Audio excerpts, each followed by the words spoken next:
વિશ્વમાં પ્રચંડ ગરમી વચ્ચે સૌથી મોટો ખતરો, જેમાં 149 વર્ષ બાદ ફરી એક વખત પ્રચંડ ગરમી પડશે. મેગા અલ્નીનોએ વિશ્વની ચિંતા આગાહી થ્રુ વધારી છે. જોઈએ.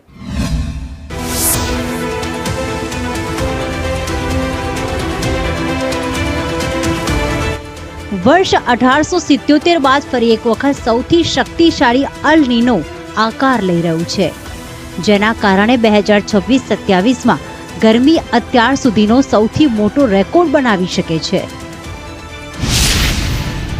અલ નીનો કુદરતી હવામાન પરિબળ છે, જેમાં પ્રશાંત મહાસાગરનું પાણી અસામાન્ય રીતે ગરમ થઈ જાય છે. સામાન્ય રીતે દર 2 થી 7 વર્ષમાં થતી આ ઘટના વખતે સુપર અથવા તો મેગા સ્તર પહોંચી રહી છે.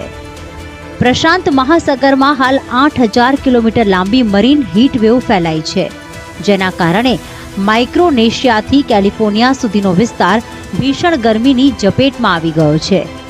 આ હીટ વેવ ધ બ્લોબ તરીકે ઓળખાય છે.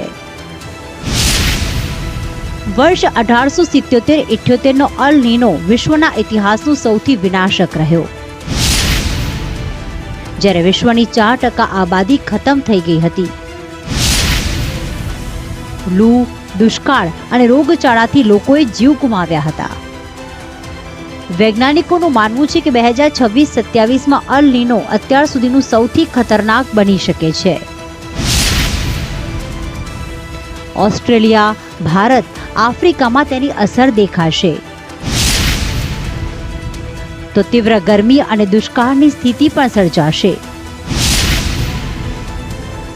દક્ષિણ અમેરિકામાં ભારે વરસાદ અને પૂરની સ્થિતિ સર્જાશે. તો જંગલમાં પણ આગનો ખતરો વધી શકે છે. ભારતમાં શક્તિશાળી અલ નીનોની અસર સૌથી વધુ થવાની શક્યતા સેવાઈ રહી છે. 2026માં ગરમી સામાન્ય કરતાં વધુ પડશે. સાથે સાથે આ વર્ષે ચોમાસું પણ નબળું રહેવાનું અનુમાન છે, જેની ખેત ઉત્પાદન પર સીધી અસર પડશે. સૌથી શક્તિશાળી અલ નીનોની અસરને લઈને સરકાર અને વૈજ્ઞાનિકો બંને અલર્ટ પર છે. જળ સંરક્ષણ, હીટ વેવથી બચાવ અને ખેતી કામમાં ફેરફાર જરૂરી બન્યા છે. જે રીતે અનુમાન જાહેર કરાયું છે, આ ઉનાળામાં સાવધાન રહેવાની જરૂર છે, કેમ કે આ માત્ર ગરમી જ નહીં, બદલાતું હવામાન છે. બ્યુરો રિપોર્ટ, સંદેશ ન્યૂઝ.